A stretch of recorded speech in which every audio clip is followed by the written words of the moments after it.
Hello, everybody, and welcome to the Horror is Queer panel. We are here today because of Shudder's queer horror documentary that will be coming your way. And I have with me today a wonderful group of panelists who are all part of this documentary in various capacities. Don Mancini, it is a pleasure to have you here. Can you please give us your introduction and tell us a bit about yourself? Some people here need no introduction, and you're one of them, but I would appreciate a small rundown from you. Hi, Jordan. Thank you for having me. I am Don Mancini. I'm Chucky's agent, basically, at this point. And I'm a proud gay man. Excellent. I will just throw my 2 cents in and say Chucky is the superior super killer franchise from the 1980s because it's the only one that's maintained narrative continuity and has evolved over time. So thank you very much for that, Don. And that brings me next on my list to the Bryan Fuller, an honor and a privilege. Tell us, I guess, the brief bit about yourself, because we could have a panel on you if we just wanted to pivot to you right now. Bryan Fuller, writer, producer, director, showrunner of Hannibal, which is probably the queerest thing that I've done next to Pushing Daisies. And shouts out to the Fannibals, I am sure are in the audience right now watching, because they never miss an opportunity. You're wonderful people. Thank you for showing up always. They are wonderful people. They are wonderful. I've had so many wonderful experiences with Fannibals coming up to me after panels just because I may have said something that touched on Hannibal. So it's a fantastic group out. Of people. Yes. And that brings me next to it, the honor and privilege of its own, our queer horror director of affairs, documentary director, Sam Wineman. Tell us a little bit about yourself, Sam, in addition to that very important fact that brings us all here today. I'm Sam Wineman. I directed and wrote The Quiet Room, and I'm also directing this upcoming queer horror doc. That brings us now to Lachlan. Hello, Lachlan Watson. Hello. You tell us what brings you here today. Please give us a little bit of an introduction for yourself. I am Lachlan Watson. I have no idea what brought me here today. I just woke up with a feeling. Destiny, Lachlan, I guess. Honestly, truly. I'm an actor. I am still in The Chilling Adventures of Sabrina, and I am happy to be here. Excellent. Thank you very much for that. And that brings us to a star of the queer horror scene. Yeah, I'm Renee Bever, artist, activist, and co-host of Attack of the Queerwolf. To just sort of establish, I guess, what would be sort of some foundational language for us, I'm going to kick it over to you first, Sam. What defines queer horror? When I look at queer horror, I usually break it down 4 ways. So there's explicit representation, being actual identity in a character. There's queer coding, which is just the implication that a character is queer. Sometimes it's intentional and sometimes it's not. But I think what's interesting is actually where we see ourselves in horror. That's the part where it can get like crazy on Twitter fast. Because it's like, well, that movie's not queer. And it's like, well, I mean, if Alien's queer to me, then it is queer because I see myself in it. So there's kind of an ownership that happens when we look at something, particularly something pertaining to otherness, that allows us access to so much of horror. Last, I would say just having a queer creator. So even when we're queer creators and we're telling straight stories, they're still queer because we're informing it with our own life experience. And you can see something in there, like Nosferatu had a queer director. There are no queer characters, but you can sense what he brings to the story because of otherness and his own experience.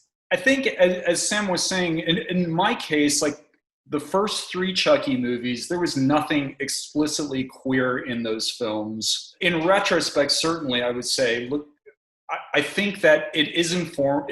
Those movies were informed by my queer identity in the sense that the lead character of Andy Barkley, the little boy, he's lonely and isolated and wants to find that one special friend at the end. That is not something that I was thinking about consciously when I wrote that.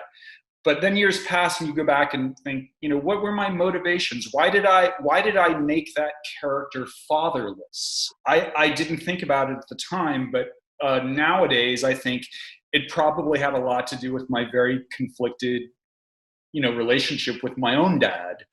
growing up as a gay man and with a macho father who it was like his biggest nightmare in the world that I would become gay. So in a way, maybe it was a kind of revenge. There is no dad. He's dead. Ha ha ha ha.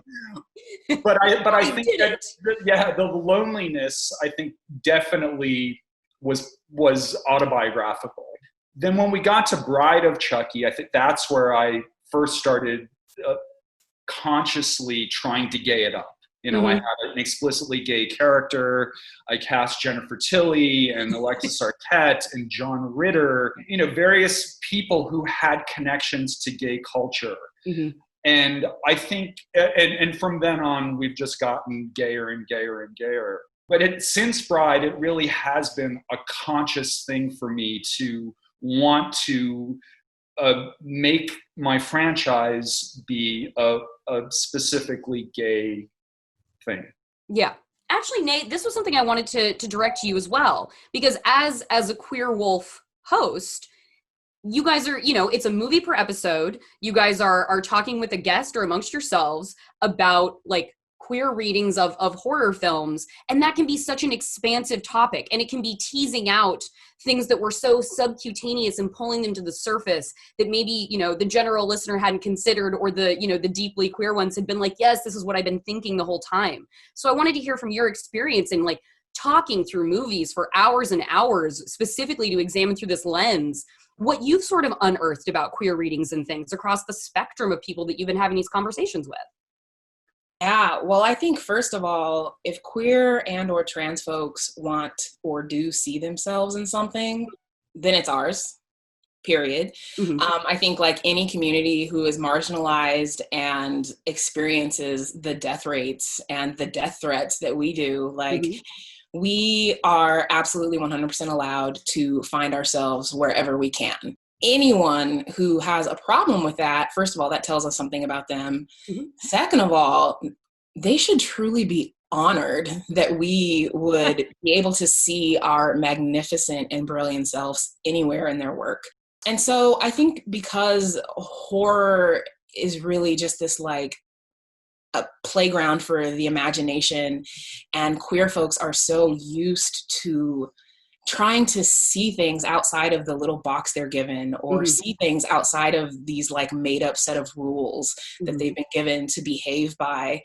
I feel like it's just such a wonderful combination, and the like explosive nature of what comes from that is just so beautiful, because that's what we do. It's interesting hearing the idea from Nay about like being able to read your own interpretations from things, and allowing queer people the space to make things what they are and not necessarily boxing it in. And I think I see that sort of from a queer acting perspective of that. I think I've always been sort of placed in this very specific box, like especially within like drama or horror, where you have this very, very specific amount of character that you're allowed to relate to, or that you're allowed the space to tell. That I've only ever really been allowed the like queer token characters in drama or in horror. And it's funny because like when I watch Silence of the Lambs, I don't see myself in the implicitly queer characters. I don't see myself in like the poodle. I see myself as like Jodie Foster, the like small, like FBI kid, like kicking ass. Which is, it's interesting, the idea of allowing queer people the space to interpret what they want from the story and from the characters, that I don't think as a non-binary actor now, I don't think I would feel comfortable playing the queer character. I think I would get so much more fulfillment, and I feel like I'd be able to have so much more of a queer perspective if I was playing more of the Jodie Foster role. And so I think it's an interesting idea that I don't think a lot of casting directors would really make that choice immediately, that they would be like, oh, well, we'll rewrite the queer character so it fits your brand of queer. But that's not the point. It's like my brand of queer can be whatever, and it doesn't fit in that. So why would you adjust it instead of just giving me the role that I fit in? Yeah. And I think it's this box that we have of queer actors, queer people, queer creators can only create queer art. And that's something that I think is worth breaking down, because there's so much more to it than that. And I think the idea of existing within and breaking out of the boxes is a good transition to you, Bryan,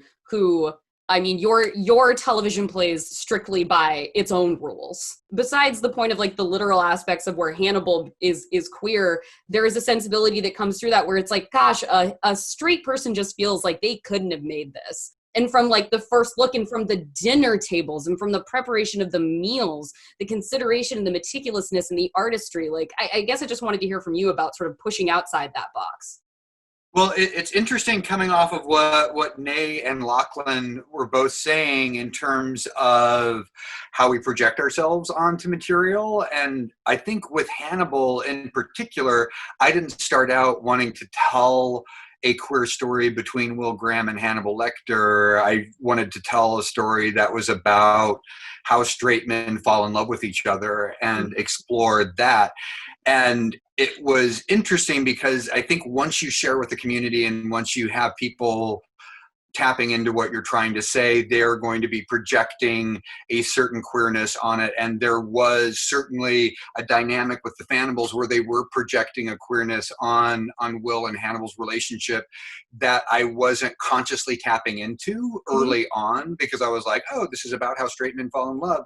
And then it became queer, not solely out of listening to the Hannibal community and their projections on the material, but also kind of reading into the authenticity of the relationship between these two men and realizing that there was a love relationship and realizing that one of them was actually more in love with the other in a way that could become text and could be dramatized in a way that I hadn't anticipated, because I was sort of like trying to respect Thomas Harris's material, and he did not write these characters as queer.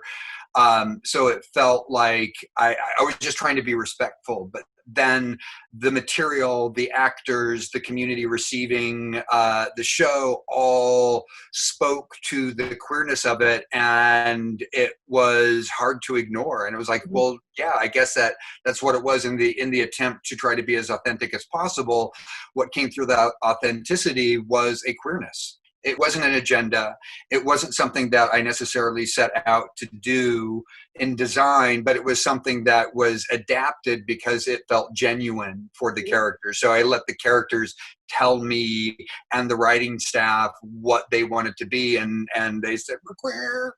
And I feel like just from my personal history of observations, there are few things gayer than straight men. So that makes a lot of sense to me. There was an interesting debate about all of this regarding Hannibal in the comments section of that great Bloody Disgusting article that came out in the last few days regarding the queer inflection of Hannibal. I don't know if you've seen that, Bryan, but in the comments section, there's all kinds of debate where there are a lot of people saying, this is not gay. There's nothing gay about it. And other people are saying, hello, they're talking about it explicitly. Well, we just see it differently. It's very interesting to see, because this goes back to the topic before this specific question about whether people see themselves in it or not. I think a lot of people just see what they want to see, I guess. Mm-hmm. I want to hear from each of you about your queer horror origin story. Like, why horror for each of you, and what pulled you toward that? Sam, let's kick it off with you. You know, it's funny. I told you about this on set, Don, but like Chucky was my entry point. Just because I had like, there was an older kid in the neighborhood who used to like, I was too young to see it. So I would make him tell me again and again, like it was this fairy tale, you know, like, and I would want to go beat by beat through the movie. Like I knew all about how to kill him, who he went after in the movie, you know, and it was just like, I was obsessed. And I think that there was something about being, I was bad at sports. I was bad at just really like fitting in a lot of ways, but I was like king at the sleepover because I had conquered Chucky, right? Like at an early age, which means I could bring anything, any rental there. And for me, it was like, I could survive. I could get through the viewing of something that my friends had to watch between their hands, right? In a sense, it gave me a feeling of like toughness and like a shield for the world, really. And as an adult looking back at all of this, it feels like what I was drawn to was the strength I found in it, and just the characters who are survivors because I myself am a survivor, or I am a survivor. And a lot of queer people relate to those feelings because queer people are survivors. I think my queer origin story was my mom. I remember my mom just loving film noir movies, that she refused to watch like anything modern, that she was like that brand of like hipster, that she was like, no, movies aren't good anymore. And I was like, okay.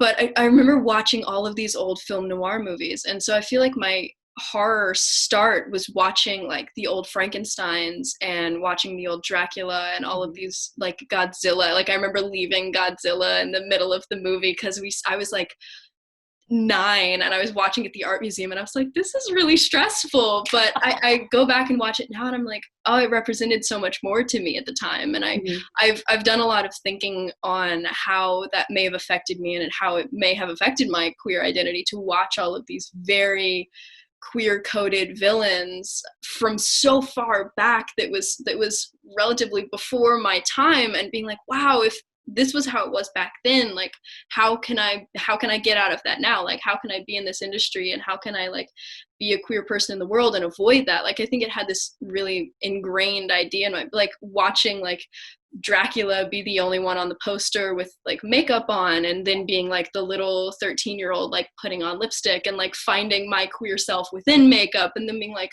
oh, but they're using blush to say that he's like too effeminate. And like I remember having these moments of being like, it doesn't add up, that this feels right to me, but then it's like, but I'm a villain for it. And it was just this really strange experience. But I think it really did draw me to horror because I realized how much power there was in it.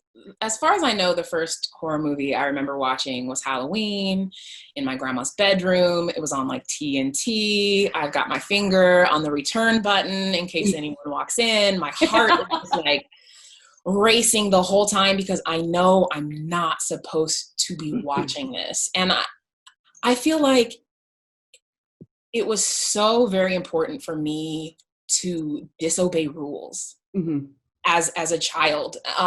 Because growing up in church and church school, it was all about rules and how you need to be good. And these rules are directly from God, not made up by any of your peers or anyone you know.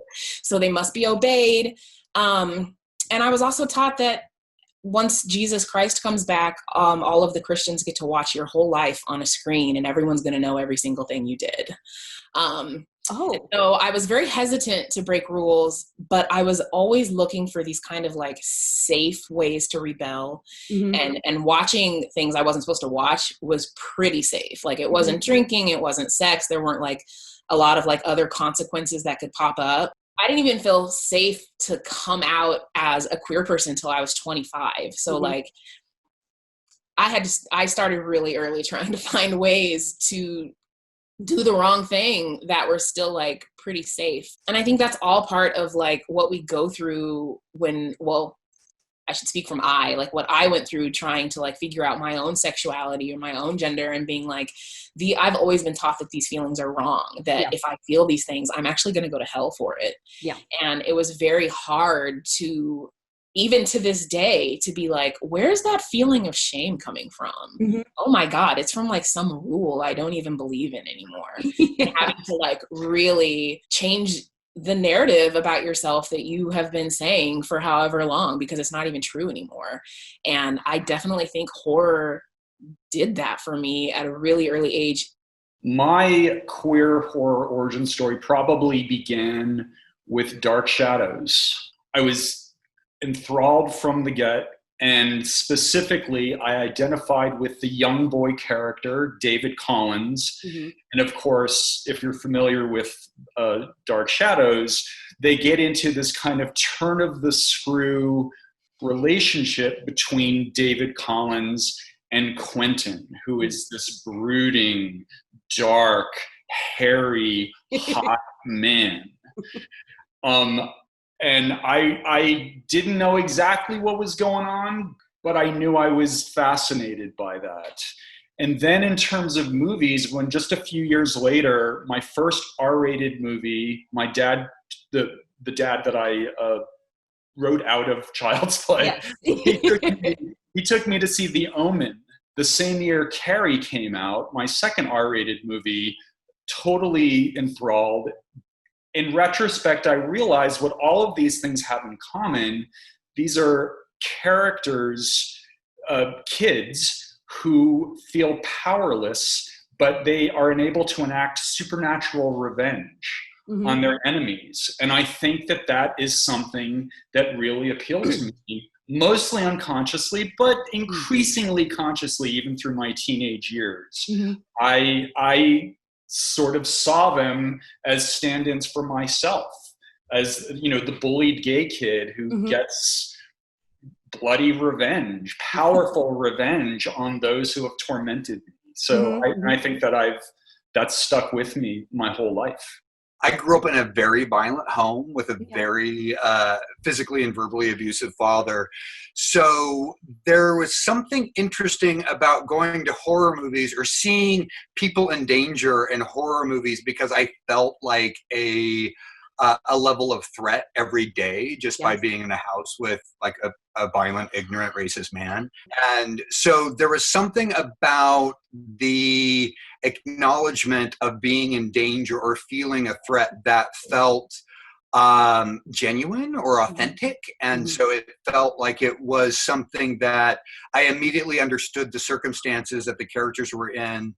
I related to them feeling like they were in danger. And there was something almost implicit in the dynamics of the stakes being so high for the characters, because everything was vibrating at a very high frequency in my home as a child. So it was interesting to kind of have a narrative that spoke to the danger that I felt daily, and also to see that people survive that danger in a way that that kind of spoke to my ability or potential to survive the danger that I felt. Thank you for sharing that. And thank you, each of you, for sharing those things. Like, they relate to us in very personal ways. And I really appreciate you guys opening up about that. And Sam, that makes me want to kick over to you with something that we have talked about one-on-one as friends, which is, with this documentary specifically, sort of your evolving thesis on what the intention of this documentary was for you when you started making it, versus what you feel about it and what you feel like its purpose is in the larger conversation, having spoken to so many people, having spoken to the people on this panel and so many more for hours. I wanted to hear about, how the increase in information and perspectives that you've been taking in such a condensed way has evolved this whole project for you.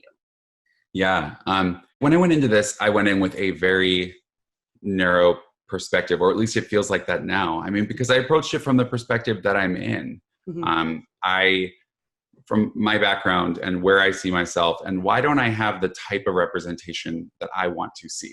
I think I had my own ideas of what those answers would be, but sitting down with everybody that I've been able to speak with and opening that door to a dialogue of where people see themselves, which it's different for everybody. I think I had thoughts about where the gatekeepers were, right? I just thought, okay, maybe it's just that, like, it's straight people are keeping us from making these films, or maybe, producers aren't greenlighting it, or maybe, it just felt like that's it. And then what I discovered along the way was all of the gatekeeping in so many different places. That was something that was new for me, not new to the world of horror. It's been around the whole time, but it's who gets opportunities? Where does privilege get you as far as where you start? I mean, even me directing this documentary, why me? And we need to bring everybody with us. And where I'm standing now, I've done a lot of growing since the beginning of this. And I think it's really important that as a community, we take a look around and we say this isn't enough. I would like to throw that to Bryan, because it's really interesting. Whenever I talk to you, Bryan, because so much of your content is consumed by the masses, and it's so mainstream, where, like, I made a movie that's a queer horror short with a queer lead, and there's a drag queen as a monster. Called The Quiet Room. Sam is referring to his short film, The Quiet Room, that is very good. And, but you're making content that everybody is consuming. What is your experience to that relationship and pushing towards change? Mm-hmm. I think I don't know if you saw the ratings for Hannibal, but not everybody's consuming it.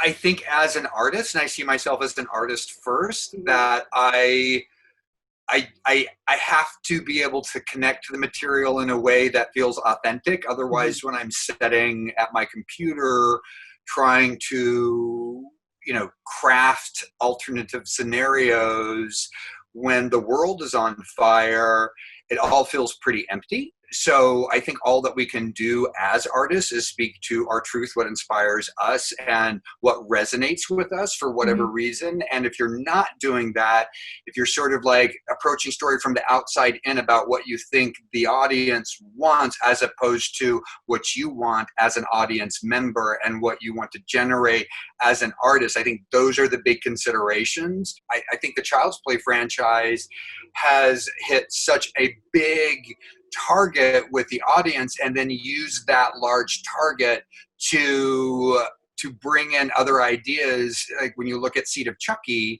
and how that was unapologetically queer, like Don dipped his toe into Bride of Chucky, and it was queer in sensibility, and then it was like, okay, how can I go further as an artist? So I would pass the question on to Don and say like that. I mean, you actively went to a transgender story with these characters that are living, killing dolls, and gave them a storyline that was something more aligned with a very important episode of a drama, and you recontextualized it for the horror audience in a way that probably exposed the idea of being a trans person to people who had never considered it before. As with Hannibal, when you were citing the ratings, Seed of Chucky did not do well. Did not do well at the box office. It didn't get good reviews at the time. We rip out a piece of our hearts to in order to make these things authentic, as Bryan said. But it comes with a price sometimes. It comes with the price of, less success in ways that are important, that are as measured by Hollywood standards. I wouldn't trade the stories that I hear from queer kids, and trans kids, telling me exactly what you just said, Bryan, that this was something that it meant a lot to them as kids. To, in a weird way, they say kind of normalized it, even though they're killer dolls, but they were the protagonists of a Hollywood movie, so they felt seen for the first time. And I feel like absolutely that is probably the most important thing I've ever done in my career. But I want to know from you guys about reclaiming monstrosity and making it something where we can revel in it and love the delight of an incredible villain, while also, reconciling with that problematic queer presence, that it's like, well, this movie was really sweet and I love this villain. It's really too bad the bad guy had to be like definitely a queer monster, but also I want to revel in lesbian assassins. Like, I want that to be an awesome thing that I can just love. Where is the way forward from that? Or like, what are good examples you see of that reclamation happening where we can celebrate, but also detached from like the things that make us sad about our otherness being vilified? I was just speaking to someone the other day about it, and they were saying, we were talking about like the sort of Danish girl balance of trans representation, but also like having it be more mainstream, but also whether or not only trans people should be able to play those roles, and like this very, very tricky balance. We were talking about that, and I remember one of their points as wanting to see queer people as villains for reasons other than them being queer, and wanting to like get to a point in the world where it's a level playing field enough that everyone can play all of these different intricate facets of humanity in the ways that fit them. I want to play queer roles. I want to have like the Killing Eve experience where the characters can be queer in their own way, but that's not why they're doing what they're doing. They're doing what they're doing for other reasons. Who knows what their motives are? that they're very human motives. They're not queer motives. I immediately think of who decides who is a monster and who decides who is a villain. And I don't know that monsters always like self-identify that way. They're like, I am the monster in this. I think they get labeled as such, especially when you are some kind of monstrous thing to the majority or like to a privileged group. And it's like when people are able to monsterize you and to humanize you, it makes it just like a little bit easier to kill you or to like watch your community die regularly and often. Yeah, it's like you have like assigned all of these labels to me, and like certainly I take pride in like several of those labels and am happy to be who I am. But don't get mad when I reclaim that and I come out like 80,000 times as strong because of all of the I've had to deal with. Like, if I'm a monster, I'm a monster. One of my favorite gay or queer horror characters is Catherine Trammell from Basic Instinct. Basic Instinct. And, you know, when that movie was being shot in the early 90s, those of us who were around to remember, it was hugely controversial, and a lot of the members of the gay community, ACT UP and whatnot, protested vociferously the production of this movie.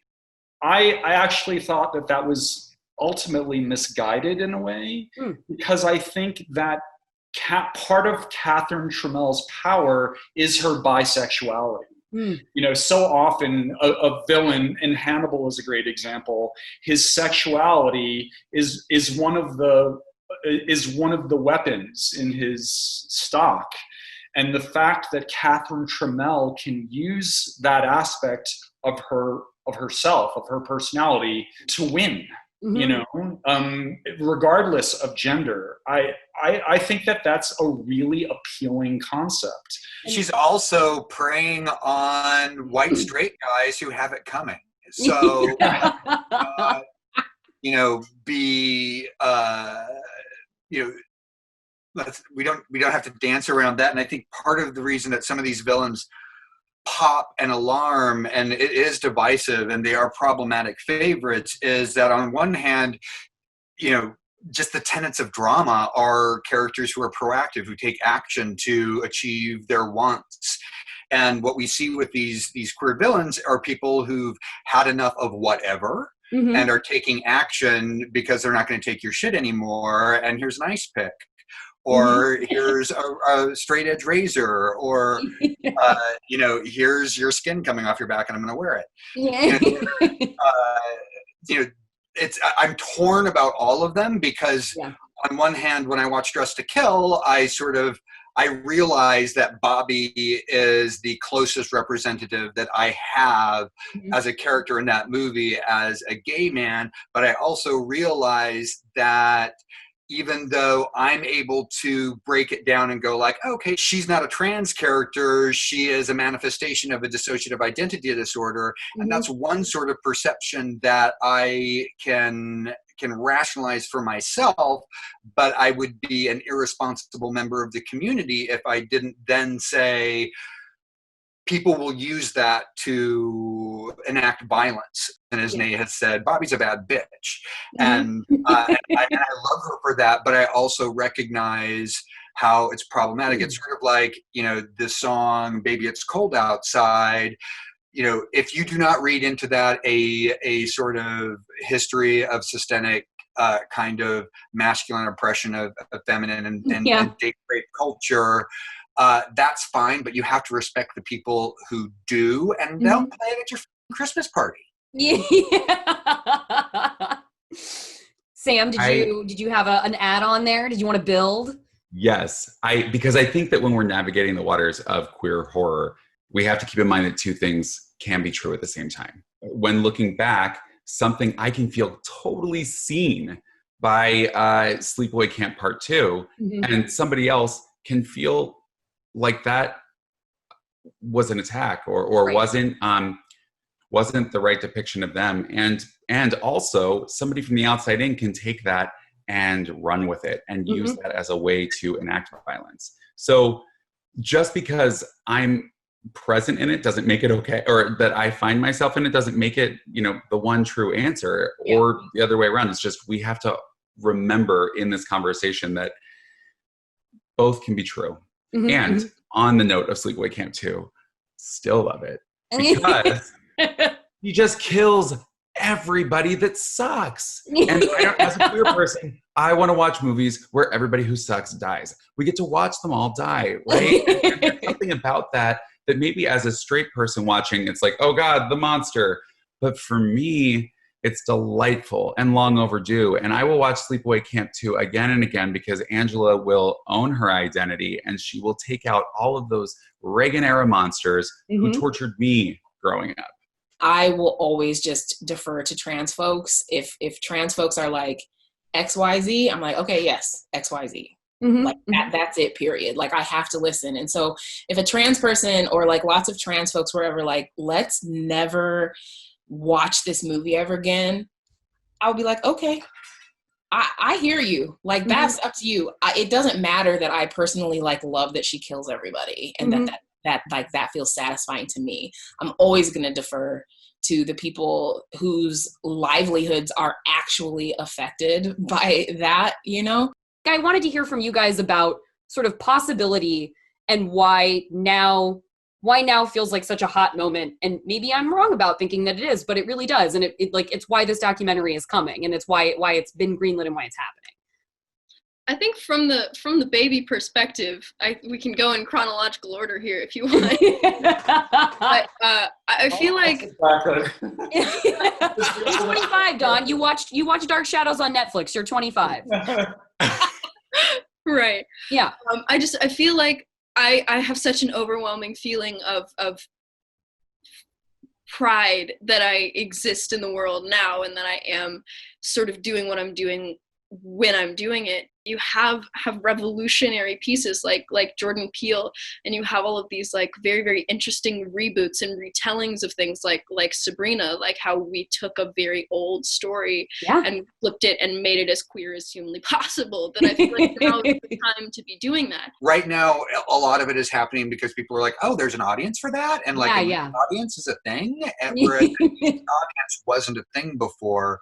But now we understand that since there are so many different ways to watch content, that there is a great desire for different kinds of content. And then we'll be able to take advantage of this sea change in awareness of like, oh, that's a story I haven't heard from before. Like, I mean, look at Get Out and how it changed everybody's perception and saying like, oh, wow, Black horror is a thing. Black people have known that forever.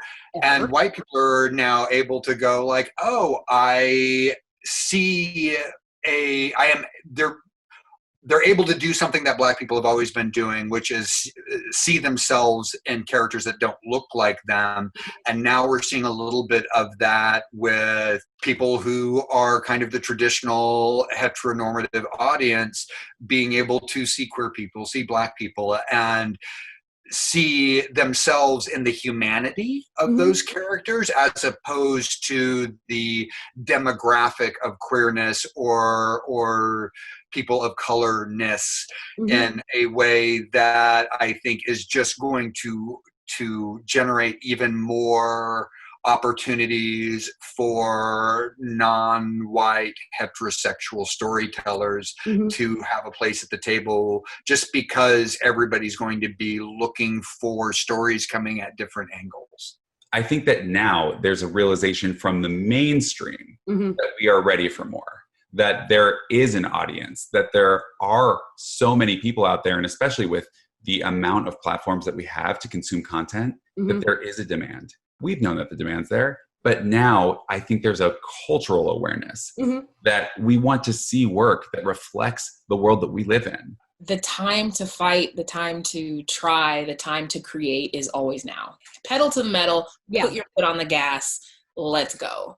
I would love to see a more forward return to sort of an activist spirit of queerness reminiscent of like the new queer cinema of the 90s, specifically in horror, where it is about sort of being bracing and it is about being confrontational and it's about channeling that very valid and relevant anger that's always been there and being like, no, we don't have to we don't have to nice wash this for you anymore. We don't have to straight wash this for you anymore. It can be unapologetic and forward. Do we have any danger in the mainstreaming of our sensibility and our community? Are we in any danger of losing our outlaw status? Because that's something that honestly I have enjoyed. I think that this like speaks to what you were just alluding to, Jordan, about that sort of activist thing from the 90s. Yeah. And that there's something very galvanizing about that. And and I think there is an analogy to be made to the horror genre itself. It is an outlaw genre. And I kind of want to see it all as like less mainstreaming of us, and more as just like acceptance of the weird as a valid thing in and of itself. Getting in the door is so important, and having a foothold in, past the big grand gate is essential to affect something. But then the spirit that got us there is the one that we were pounding on the gates from the start. And I wanted to hear about like the wanting of the power, the getting it, and also the tension that has between like wanting to mess stuff up. Even if, we wake up tomorrow and all of a sudden there was equality and justice and a level playing field, I feel like our outlaw roots we would still bring that to the table, because social movements aren't always progressive. Things take maintenance, and we have seen our communities get gains and then be hit a few steps back and have to fight even harder. And I think that sometimes we have to assimilate for our own safety. Yeah. And certainly there's like something even badass about that in some ways. If you are like, I'm going to appear a certain way to stay alive, but just know, like, as soon as it's safe for me for the fight to come out, or as soon as it's either you can die or you can die saying the truth, I'm going to pick dying and saying the truth.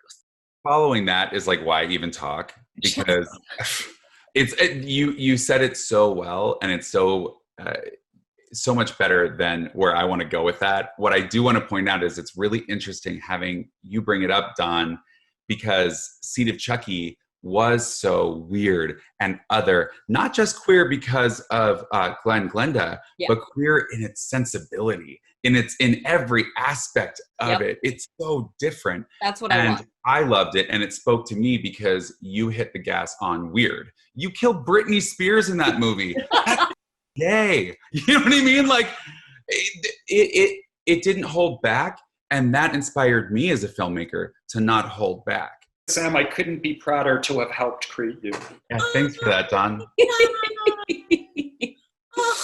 Seriously, that's like almost moves me to tears. Thank you so much. I kept on thinking about the term "other" and how we were using that as a declaration of identity, and the fact that we are not individuals using other as a declaration of identity, but we're using it as a declaration of our community. And I don't think that the other community is ever going to find total acceptance in kind of heteronormative society. And I'm fine with that. Like, I like being the freak. I like being the weirdo. It's something that I think we were all taught growing up that is a bad thing. And then as we discovered our own individual powers, we realized it's a wonderful thing to be weird, and it's a wonderful thing to be other. And I feel sorry for the squares. Well, as we are all exceptions, we are all exceptional. Thank you, each of you again, Nay, Lachlan, Sam, Bryan, Dawn, for being here and for doing this and for being in the fight and staying in it. I'm so excited.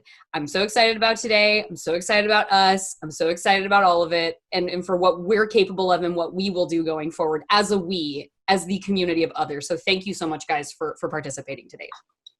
Thank you. Thank you. Thank you for having me.